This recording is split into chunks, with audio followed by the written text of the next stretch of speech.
So here's what's happening in Rhode Island right now, and it's the kind of legislation that if you're not paying attention, sounds like just another gun bill, but it's not. Democrats in both the House and the Senate have introduced matching bills, S359 and H5436, that would effectively ban a huge chunk of semi-automatic firearms. Not just rifles, not just pistols, not just shotguns, all of them. If it has a threaded barrel, banned. A pistol grip, banned. A fixed magazine above certain capacities, banned. Even some tube-fed shotguns could fall under this. Yes, shotguns. They wrap the bill in the usual language. Assault weapons, public safety, reasonable regulations. Governor Dan McKee has signaled support. The sponsor of the bill admitted the bill isn't meant to solve the problem, it's just a step. And sure enough, they got pushback. The hearing ran for over 7 hours. The National Shooting Sports Foundation pointed out that rifles like these accounted for less than 0.6% of homicides in Rhode Island over the past 13 years. Crazy thing is, some Democrats even broke ranks, saying it does absolutely nothing to reduce crime.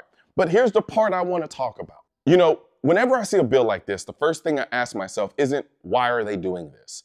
It's, what world do they think they're legislating for? Because I don't think they actually hate guns. I think they hate the kind of people they believe own them. They've built up this fantasy version of a gun owner in their minds, a caricature. And once that image is fixed in place, it becomes easier to regulate the object than understand the person. They picture some guy hoarding rifles in a basement, counting down the minutes until he can play vigilante in the streets.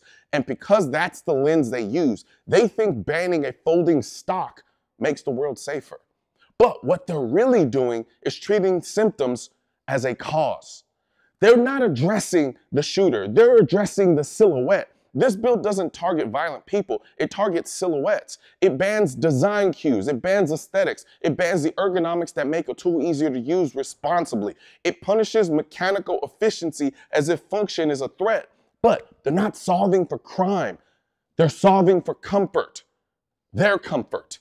They don't like how certain guns make them feel, and instead of examining that discomfort or learning anything about it, they're legislating it out of existence. It's like banning power tools because you're scared of construction sites.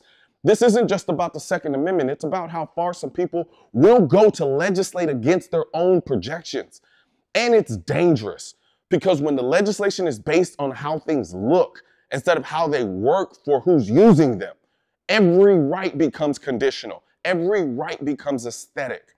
So no, this bill isn't about safety. It's not even about control. It's about absolving ignorance through force. And that's something I'll always stand against. One thing's for certain and two things are for sure.